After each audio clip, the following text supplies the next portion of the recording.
Mis amados hermanos, muy buenas noches.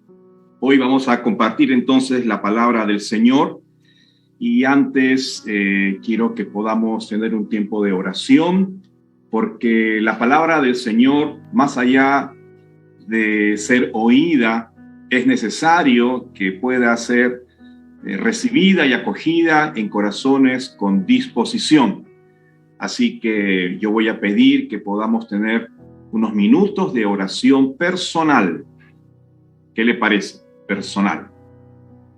Vamos a estar en unos minutos orando cada uno. Yo le invito a que cada uno tenga este tiempo de oración personal. Pastor, ¿y qué pedimos en esta oración personal?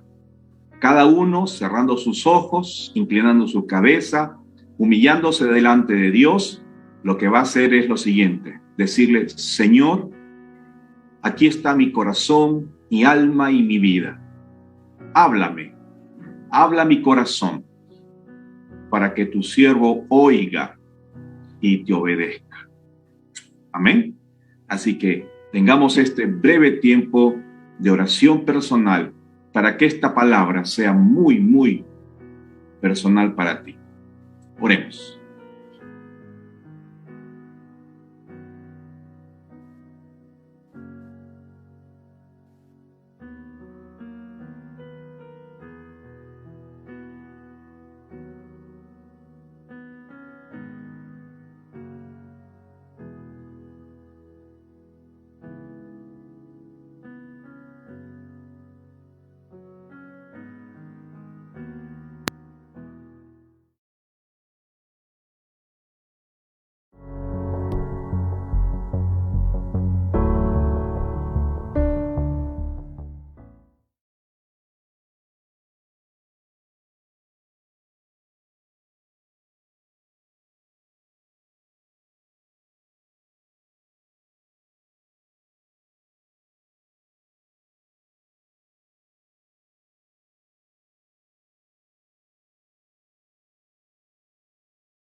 Porque podemos acercarnos a ti con toda la libertad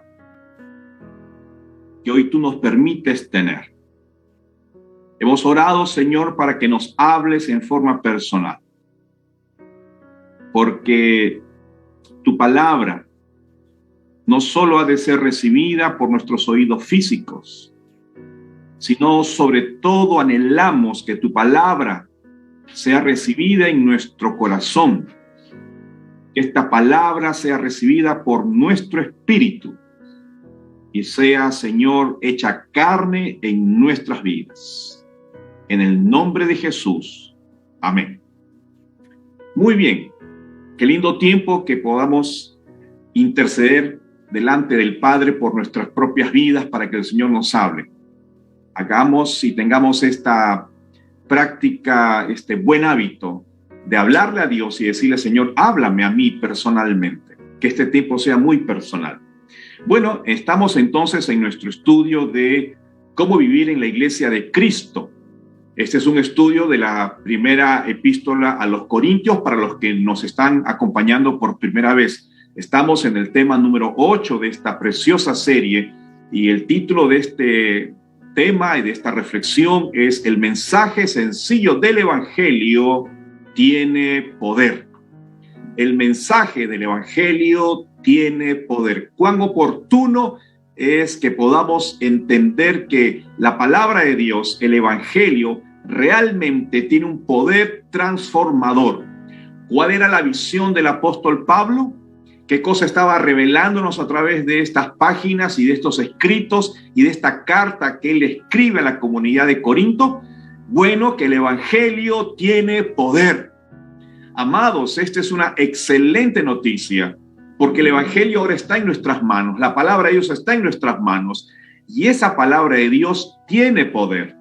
Cuando Pablo escribe esto, él se había dado cuenta que el espíritu de división, recuerdan que habíamos comentado en los miércoles anteriores el serio problema que tenía la comunidad de allá de Corinto en aquellos días, en el primer siglo. Bueno, era un problema de división, de desunión, de partidismos, de preferencias personales, preferencias por líderes humanos.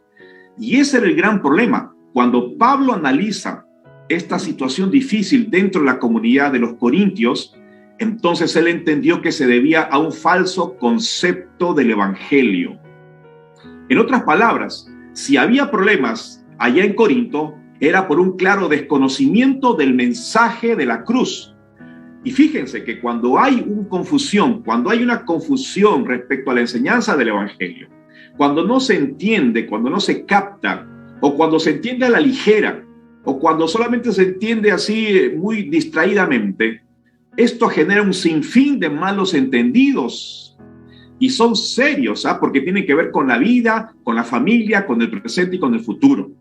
No solo eso, sino que generan conflictos porque uno no sabe cómo conducirse, no sabe cómo tolerar, no sabe cómo perdonar, y entonces los conflictos se dan porque no ha habido una clara recepción del evangelio, no ha habido un claro entendimiento de la buena noticia de Dios. Pero además surgen las herejías.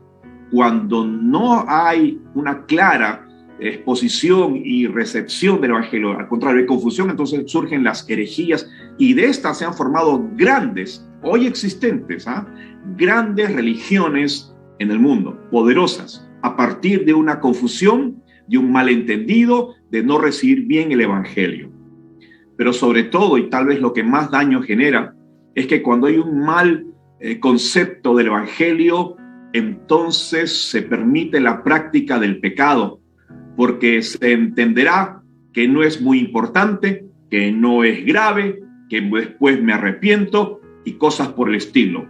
Un falso concepto del evangelio genera entonces pecado, herejías, conflictos, malos entendidos, rompimiento de las relaciones, quebrantamiento de los lazos en la familia, pero sobre todo en la iglesia, como en el caso de Corinto, divisiones, preferencias por líderes humanos. ¿Qué hizo Pablo frente a todo esto? Bueno, abordó el tema corrigiendo y erradicando precisamente ese espíritu divisionista, enseñando que la verdadera naturaleza del mensaje del evangelio entonces tenía que ver con poder y con poder espiritual en la vida de los creyentes. Ahora, según Pablo, este evangelio entonces era revelación divina que traía poder y traía sabiduría de Dios. Por eso, lo que debía quedar claro es que este evangelio, queridos hermanos, presten atención para poder acercarnos a este texto.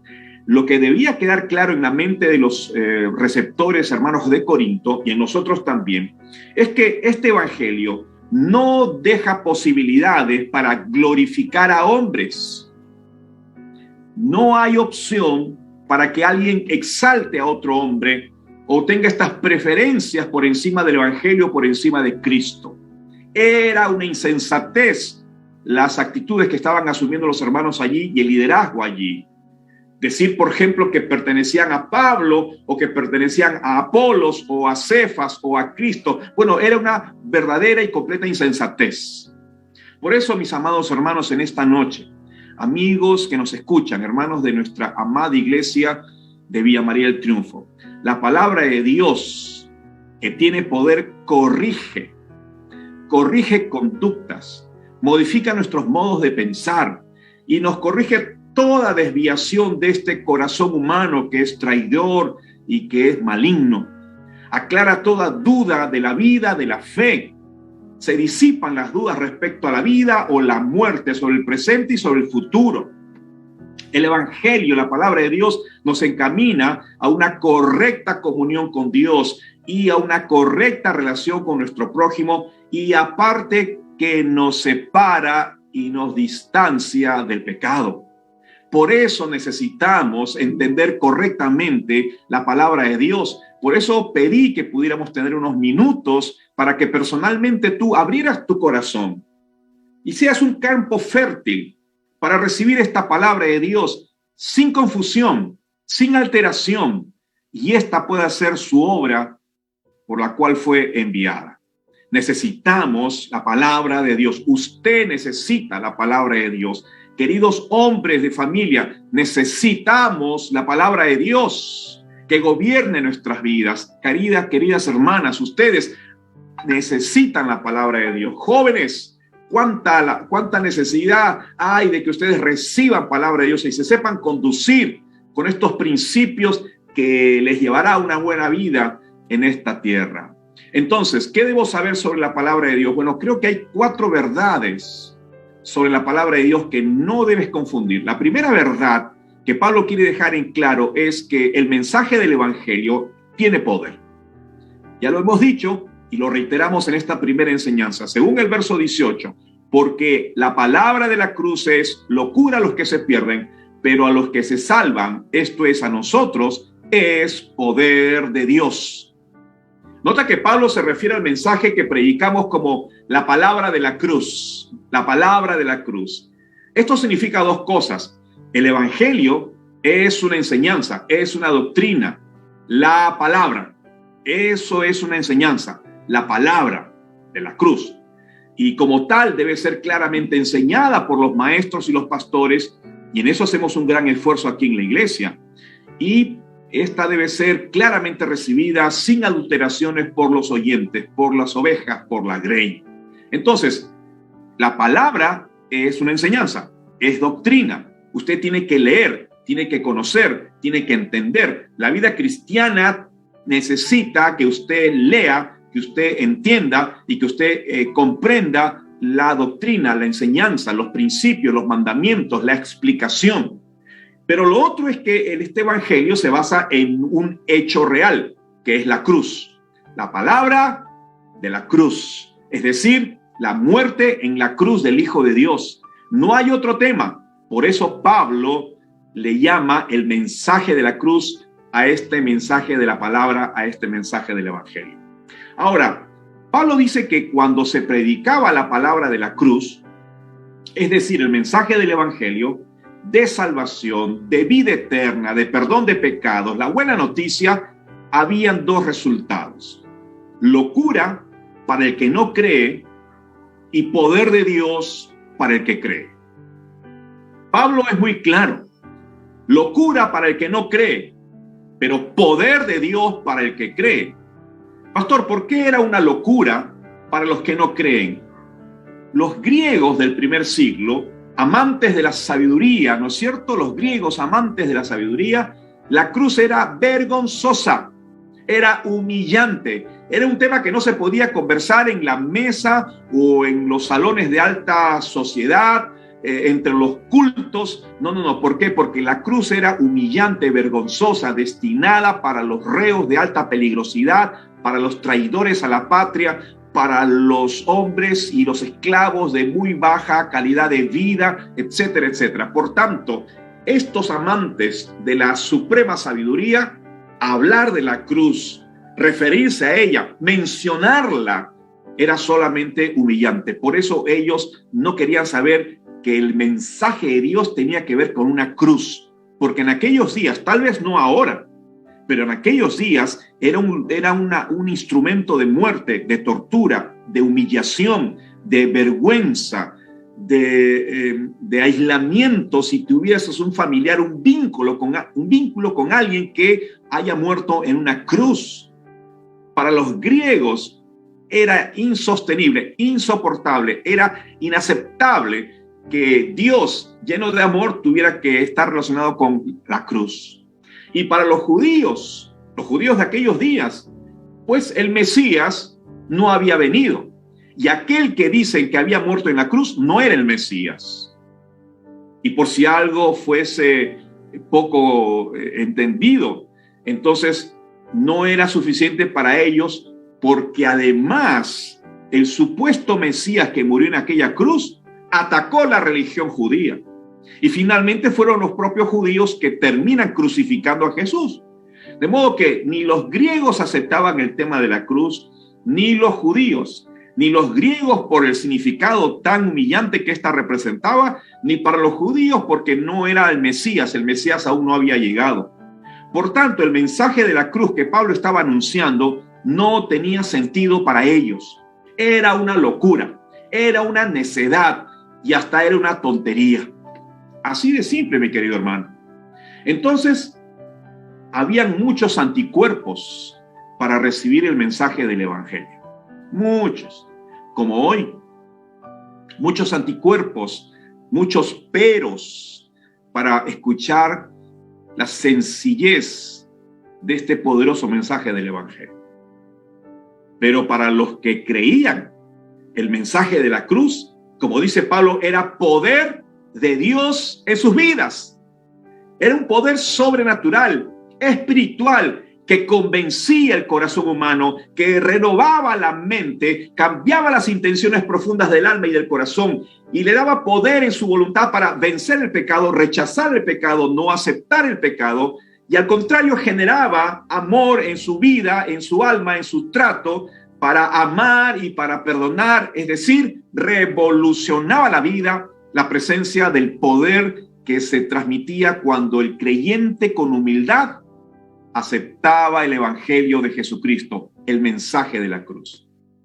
Si tú me preguntas, pastor, ¿qué es el evangelio?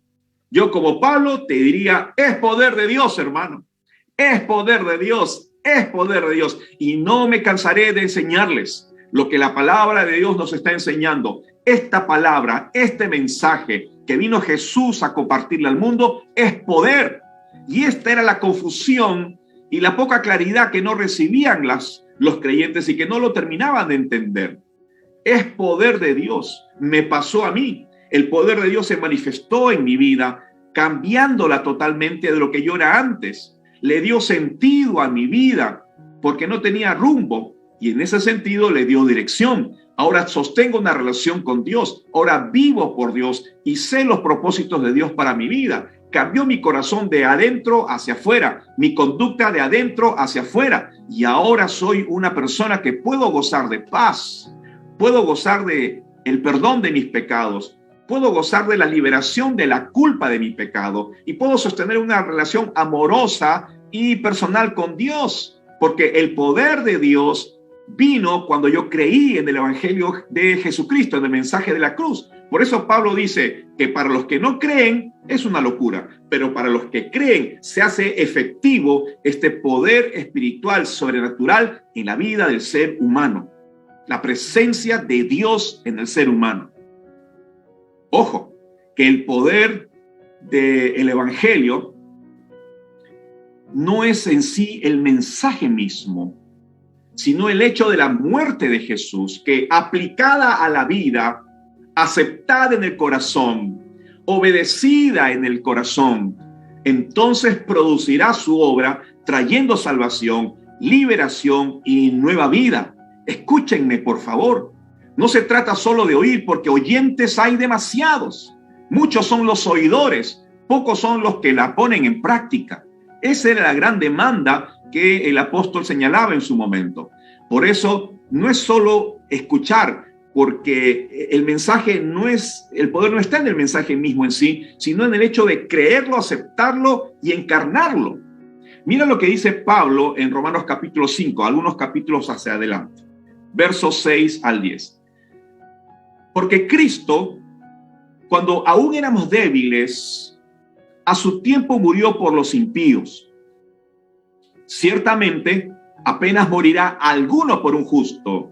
Con todo, pudiera ser que alguno osara morir por el bueno, mas Dios muestra su amor para con nosotros en que, siendo aún pecadores, Cristo murió por nosotros.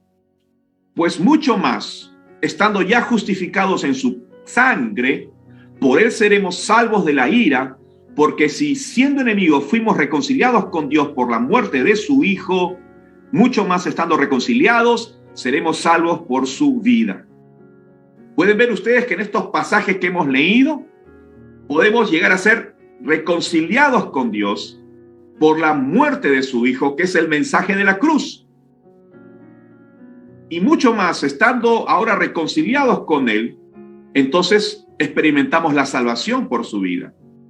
Por eso la pregunta que usted tiene que entender claramente, querido hermano, querido oyente, ¿Cómo cambia la vida de un hombre el Evangelio? ¿Cómo se produce ese cambio? ¿Cómo se produce ese cambio milagroso, increíble y hasta poco creíble para muchos? ¿Sabes cómo se sucede este milagro? Cuando usted vive el mensaje del Evangelio. Cuando usted vive el mensaje del Evangelio, cuando lo acepta, cuando lo encarna, cuando hace comunión con la palabra, es decir, cuando Cristo es aceptado en su mente, en su corazón, y con su muerte es liberado del dominio del pecado e introducido a una nueva vida. Cuando usted recibe a Jesús, querido hermano, estimado amigo, cuando usted le dice: creo en ti, Jesucristo, que tienes poder, que has venido para salvarme, para perdonarme, para limpiarme, para darme de tu amor y de tu consuelo y de tus planes preciosos. Cuando tú crees en eso y lo aceptas su muerte en la cruz en lugar de ti, entonces Él te libera del dominio del pecado y te introduce a una nueva vida. La nueva naturaleza de Dios es impartida en ti y por tanto esa nueva naturaleza empieza a gobernar tu mente y empieza a gobernar tu corazón. Pero cuando usted no acepta la palabra de Dios, no se da este milagro. Cuando usted está con dudas, cuando usted está con cierta incredulidad, con cierta indiferencia, no se da este milagro porque usted no lo ha aceptado de corazón, con sencillez de corazón, y ese poder no se manifestará en su vida. Usted no nacerá de nuevo. La nueva naturaleza poderosa, divina, sobrenatural de Dios no se manifestará en su vida y por tanto nada pasará. Nada. Por eso es que hay muchos hogares donde hay supuestos creyentes, pero siguen en la práctica de su pecado y hasta pecados groseros. Hay esposos que aún no cambian, aunque dicen que son creyentes. Hay esposas que sufren por sus esposos, porque el esposo que se supone es creyente no está comportándose a la altura de un convertido, de un creyente. Y al parecer pudiera ser que nunca aceptó a Jesús con sinceridad en su corazón, porque el poder de Dios no se está manifestando en su vida. ¿Cómo cambia la vida de un hombre? Cuando Cristo es aceptado con su muerte y es liberado del dominio del pecado, es introducido a la nueva vida y renuncia a su vida de esclavo y del pecado. Cuando se somete usted a su palabra, a este evangelio, a este mensaje de la cruz, la cumple, confía en ella, tiene comunión normal, diaria con Dios de una forma personal. Así entonces se aplica el poder por su espíritu en la vida del creyente. Y ese milagro es posible. Y ese milagro es un poder que se desata de parte de Dios en favor de los que creemos. Por eso Pablo dice: quienes no creen, para los que no creen, por cierto, toda esta historia es una locura. Es una insensatez. Es una tontería, pero para el creyente humilde que cree, haciendo la gran diferencia versus el incrédulo, recibe a Jesús con todo su poder en su vida, transformando poderosamente su vida. Eso es lo que Pablo estaba enseñando. Sigamos entonces pidiendo a Dios por la salvación de nuestra familia, de nuestros familiares, para que lo que esto hemos explicado sea realidad en la vida de cada uno de los miembros de su familia. Pida usted a Dios que esa persona en su familia acepte el mensaje de la cruz, acepte a Jesús, vuelva a Jesús, encarne a Jesús, viva a Jesús cada día en su vida. Sencillo, ¿verdad? Bueno, la iglesia es una comunidad de hombres y mujeres en los cuales vive Cristo en sus vidas. Y cuando Cristo vive en nuestras vidas, respetamos la doctrina del evangelio y vivimos sin romper la unidad. Así es de sencillo el mensaje del evangelio. Pero al mismo tiempo, como hemos leído en nuestro versículo, es paradójico, es contradictorio y es hasta irracional para algunas personas, ¿no es cierto?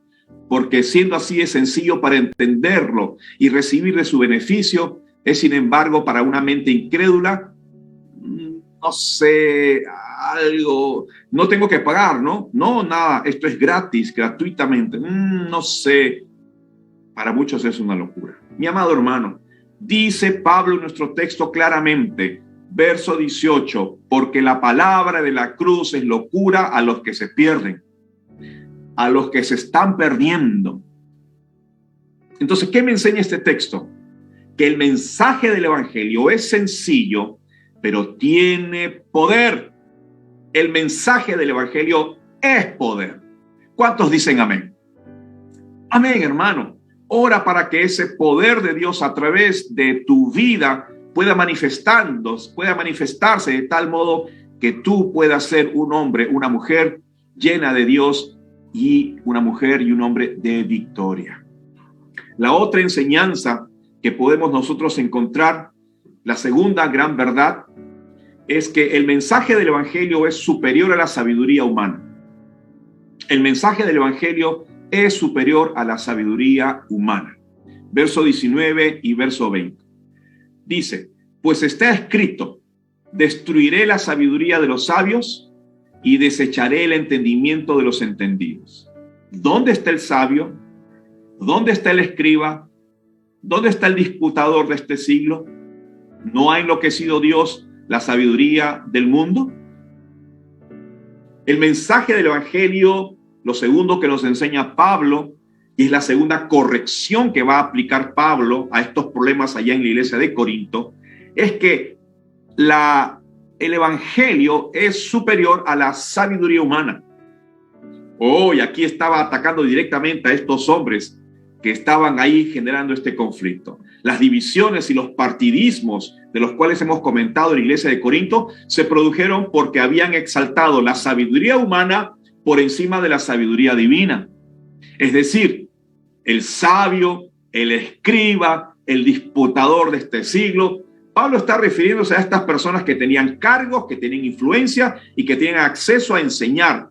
Y ellos estaban como coronándose, ¿no es cierto? Como los grandes sabios, y la gente los estaba mirando de esta manera, y ellos estaban, ¿qué cosa? Exaltando la sabiduría humana por encima de la sabiduría de Dios. Recuerda la gran influencia de los griegos, que llegaron a ser un enorme y gran imperio, ¿no es cierto? El imperio griego. Ellos influenciaban con su forma de pensar. Yo creo que los influencers ya existían, no han aparecido ya con la tecnología y con el Facebook y con los Instagrams, no, ya existían, porque ya influenciaban los griegos con su forma de pensar y cambiaban la forma de pensar de las personas y se acomodaban a la forma de pensar de estos pensadores, de estos sabios, entre comillas. Eran filosofías, eran humanistas que estaban atacando a la iglesia y directamente estaban atacando este mensaje de la cruz que ellos no podían tolerar. Por eso Pablo tiene que corregir este desvío. Y él dice, toda sabiduría, toda ciencia y toda retórica humana no tienen el más mínimo valor ante los ojos de Dios. Así que serás muy bueno tú, griego, en tus teorías y en tus enseñanzas. Serás muy bueno tú, escriba, en tus doctrinas y en tus disertaciones. Y tú serás muy inteligente con tus disputas. Pero nada de eso tiene el más mínimo valor ante los ojos de Dios, ¿sabes? No es que las ciencias, aclarando, no sean útiles para la humanidad, porque de repente ayer me dice, entonces, pastor, ¿ninguna ciencia de valor? No, sí son útiles y damos gracias a Dios por ellos, sino que no es suficiente para alcanzar la salvación, no es el medio para alcanzar la salvación, ni la paz con Dios, ni siquiera para vivir mejor. Por el intelecto no se llega a Dios. Al contrario, mira lo que decide la sabiduría humana. La sabiduría humana. Leo el titular de CNN, este canal de noticias de los Estados Unidos. Ya lo comentamos en la oración anterior, nuestra hermana Lucy oró por este tema, de ayer 22 de febrero. Colombia se convirtió el lunes en el más reciente país de América Latina en despenalizar parcialmente el aborto. ¿Te has enterado de esta noticia, verdad? Lo que representa una gran victoria para los movimientos, y sigo leyendo, feministas de aquel país y refleja un cambio más amplio en las opiniones sobre el procedimiento de toda región. La Corte Constitucional de Colombia falló a favor de despenalizar el aborto. Y escucha, hasta las 24 semanas de gestación, anunció el Tribunal Supremo en un comunicado. Me pregunto, ¿esto es sabiduría? ¿Matar a un bebé de 24 semanas de vida en el vientre de una mamá? ¿Por qué? Porque no tiene valor y entonces se puede desechar. Porque la mamá fue víctima de una enfermedad o de una situación trágica y entonces hay que culpar al bebé y hay que eliminar al bebé. ¿Por qué? Porque si no la mamá va a sufrir. ¿Se puede matar un bebé de 24 semanas o de menos o de más? Esto está en contra del sexto mandamiento, no matarás. Ahora mira la sabiduría humana. Mira la alegría de esas mujeres influenciadas por esta forma de pensar, por esta sabiduría humana. Mira, cuánta alegría. Mujeres que probablemente ninguna de ellas ha abortado, porque no saben lo que es la tragedia profunda que significa esta decisión, la culpa que se anida en el alma y que es mentira, que se olvida y que se va.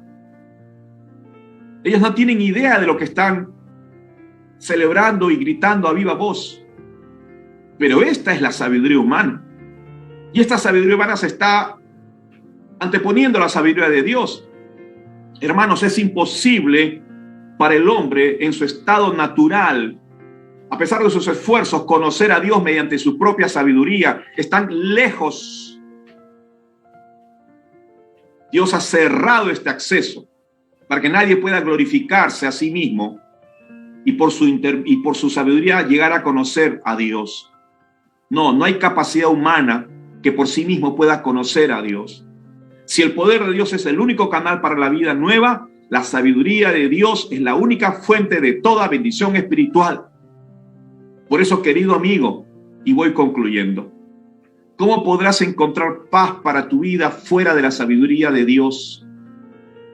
¿Cómo podrás encontrar paz para tu vida fuera de la sabiduría de Dios?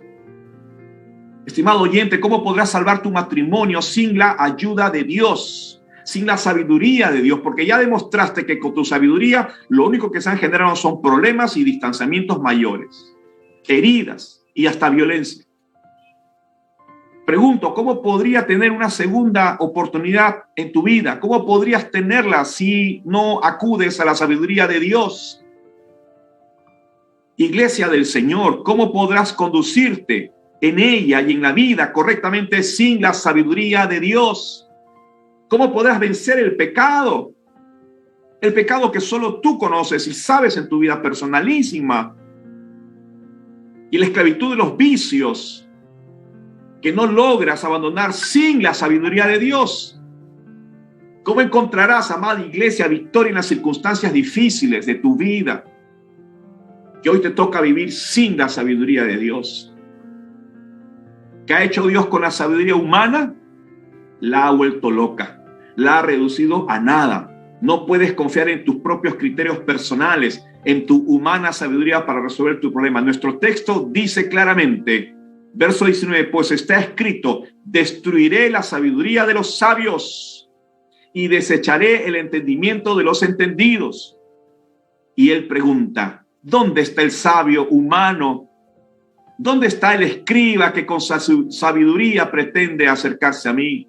¿Dónde está el disputador de este siglo? Pablo dice, no ha enloquecido Dios la sabiduría del mundo, la ha hecho nada. Eso es lo que significa, la ha hecho nada. Pero sí puedes confiar en la sabiduría de Dios, en el evangelio, en el mensaje de la cruz, amado hermano. Tenemos la mente de Cristo para pensar como Él. ¿Sabías eso? Que cuando Cristo viene a ti, cuando le aceptas, Él viene y te da su mente, su sabiduría. Mira lo que dice 1 Corintios 2:16. Porque ¿quién conoció la mente del Señor? ¿Quién le instruirá? Y mira esta afirmación.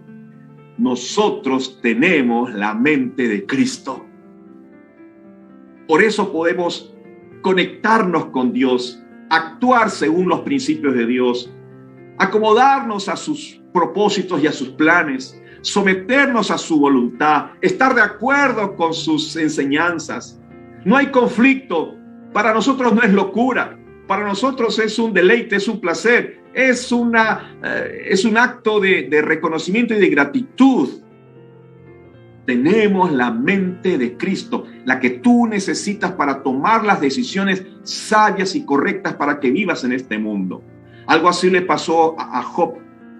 Él dijo, de oídas te había oído, ¿no es cierto? Algo sé, pero ahora mis ojos te ven. Tuvo una experiencia personal con Dios en su momento. ¿Qué podemos ver con la sabiduría de Dios?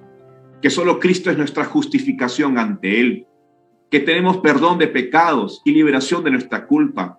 ¿Qué puedo ver con la sabiduría de Dios? Que solo en Él encontraré pureza y santidad de vida, que no puede ser hallada en ninguna otra parte del mundo. ¿Qué puedo ver con la sabiduría de Dios? Que separados de Él nada podemos hacer. Que la vida en Cristo es nueva, nueva fuerza, nuevo propósito, nueva alegría, nueva canción. En Cristo todo es hecho nuevo. ¿Qué puedo ver con esa sabiduría? Que si estamos todos en Él, no hay espacio para las divisiones, para los rencores, para los odios y los resentimientos, amado hermano. Todo esto podemos ver con la sabiduría de Dios. Nadie llega a Dios por el intelecto humano ni el esfuerzo académico. Cristo es una vivencia y es una experiencia que debes tenerla en tu vida. No tenemos más tiempo, así que la semana siguiente concluiremos los dos últimos puntos. Concluyo entonces lo que hoy hemos aprendido. El mensaje del Evangelio es sencillo, pero tiene poder. Es poder. Y lo número 2, el mensaje del Evangelio es superior a la sabiduría humana, es sabiduría divina. Y es lo que tú necesitas para tu vida. ¿Qué vas a hacer con el poder de Dios? ¿Qué vas a hacer con la sabiduría de Dios? ¿Qué vas a hacer con estas ofertas que Dios te está regalando y mostrando en Cristo? ¿No necesitas tú de esto para tu vida? ¿No es verdad que necesitas poder realmente que cambie tu vida? ¿No es verdad que tú necesitas realmente sabiduría de Dios porque no estás tomando las mejores decisiones? Porque no sabes qué hacer, porque ya no tienes idea de qué hacer, solo quieres escapar de este mundo. Encuentra en Cristo Jesús la sabiduría y el poder para tu vida. Escríbenos si tienes un interés en explicarte un poco más acerca de lo que Dios puede hacer a través de Jesús en tu vida.